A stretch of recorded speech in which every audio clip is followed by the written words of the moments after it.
Okay, welcome again. Next part, the same chapter.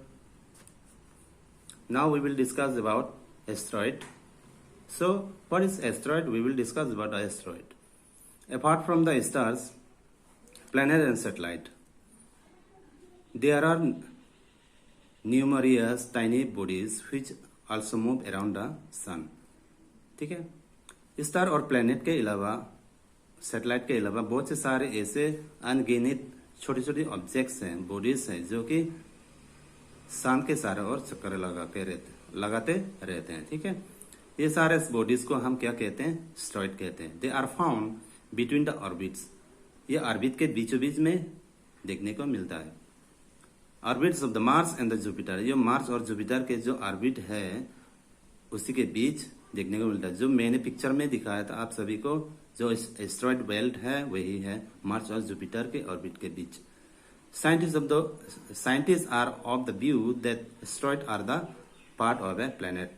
तो scientist लोगों का जो मानना है, एस्टेरॉइड जो है ये एक प्लेनेट का पार्ट है। ठीक है, कुछ समय पहले ये क्या हुआ था? एक्सप्लॉइटेड हो गया था many years back. Okay, exploited many years back, बहुत सालों पहले ये एक्सप्लॉइट हो गया था।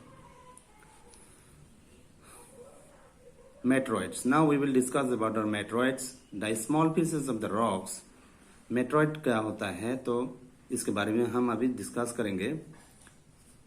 Small pieces of rocks, जो छोटे छोटे रॉक्स होते हैं, which move around the sun, जो सन के सारे और चक्कर लगाते हैं। ये सारे ऑब्जेक्ट्स, बॉडीज को हम, रॉक्स को हम क्या कहते हैं? मेटेरॉइड्स कहते हैं। Sometimes these meteoroids come near the earth. ये मेटेरॉइड्स कभी कभार जो आर्ट की तरफ आने लगते हैं, and tend to drop upon it, तो कभी कभी गिर जाते हैं। During this process, due to the friction with the air, they get heat up and burn. तो कभी कभार क्या होते हैं? फ्रैक्शन होने के बाद, एयर से फ्रैक्शन होने के बाद जल जाता है और जल के राख हो जाता है, और कुछ जल नहीं जाते।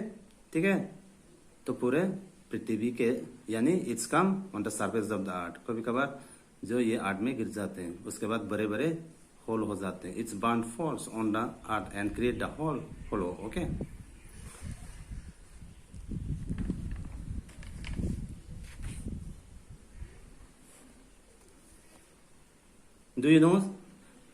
do you see a whitish broadband like a white glowing part across the sky on the clear starry night? क्या आपने कभी नोटिस किया है कुछ ऐसे जो सफेद करके, जो एक रास्ते के जैसा आकाश में देखने को मिलता है? Sky on A clear night, जब स्काई क्लियर होता है। ठीक है, रात के समय इस तरह के जो व्हाइट नदी के जैसा देखने को मिलता है। It is a cluster of millions of star, ये बहुत सारे मिलियंस ऑफ स्टार का क्लस्टर है। ठीक है, this band is the milky way Galaxy. इस बैंड को हम मिल्की वे गैलेक्सी कहते हैं। ये हमारी गैलेक्सी है, जो कि हमारे सोलर सिस्टम इस गैलेक्सी का एक हिस्सा है। Okay, our solar system is a part of this galaxy. In ancient India it was imagined to be a river of light flowing in the sky. तो एंशियंट इंडिया में ये कहा जाता था कि ये एक लाइट का जो बहते हुए, मतलब एक नदी, जलते हुए नदी के जैसा जो लाइट है वो स्काई में बहते हुए जैसे हमें दिखाती थी। दस इट वाज नेम आकाशगंगा, इसलिए हम इसे आकाशगंगा कहते हैं।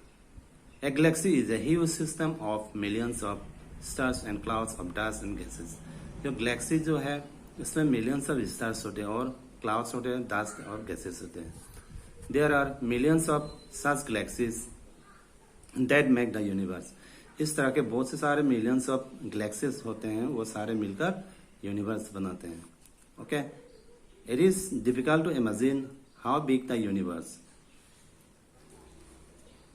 तो यूनिवर्स कितने बड़े हैं, इसको कल्पना करना पॉसिबल नहीं है। Okay, scientist are still trying to find out more and more about it. Scientist अभी भी कोशिश में जारी है इसके बारे में जानने के लिए। So we are not certain about its size. इसके साइज के बारे में अभी हमें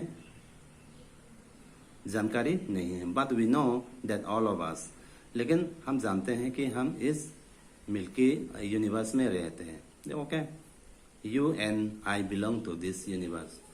मैं आप सभी यहाँ पे रहते। ये देखिए, look at this picture, this is Milky Way. Okay, it's looking like a white is, okay, white is glowing light of stars, like it's looking like a following, okay, on the night sky. These kinds of things usually can seen during the clear night sky. Okay, so guys, if you like my video, please comment, okay, and don't forget to describe and share your friends. So for today, thank you, bye bye, see you again.